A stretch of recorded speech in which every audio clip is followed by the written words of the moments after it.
Courtney, this Army, can we call Army Chief of Staff? It is a shakeup. He did get fired based on what you're reporting is what's going on. Yeah, it's absolutely a shakeup. So he is the senior-most four-star general in charge of the U.S. Army, the Army Chief of Staff.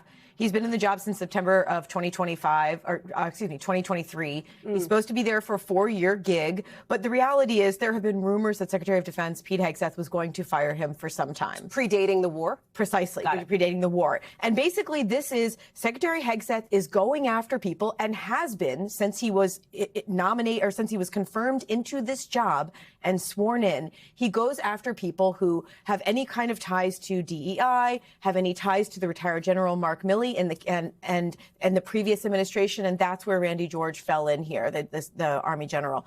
He worked directly as the senior military aide for the former Secretary of Defense Lloyd Austin. So the reality is he has been in the crosshairs with Secretary of Defense Pete Hegseth for some time. But I cannot stress to you enough the idea that the Secretary of Defense just fired the head of the Army, the 4-star general in charge of the United States Army while the U.S. is at war, is for nothing to do with the war, by the way, is so beyond unorthodox. So we are just getting in a statement from the Pentagon. I'm going to show you off of my computer, too, because it's literally just coming in as you're speaking here. But the general confirming that he will be, they say retiring from his position here, effective immediately. We've got the statement up on screen saying that the Department of War, that's what they call it, is grateful for General George's decades of service to our nation. We wish him well in his retirement. To your point, Courtney, they're framing it as a retirement.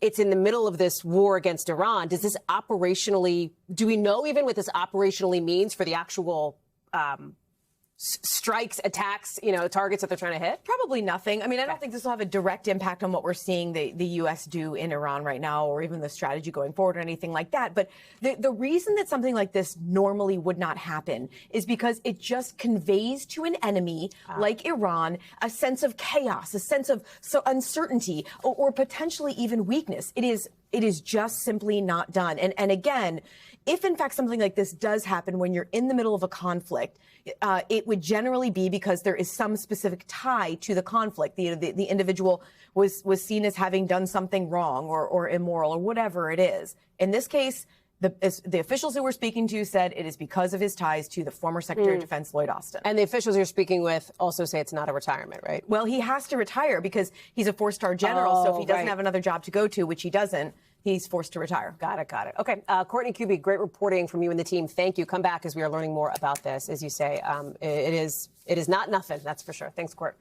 We thank you for watching. And remember, stay updated on breaking news and top stories on the NBC News app or watch live on our YouTube channel.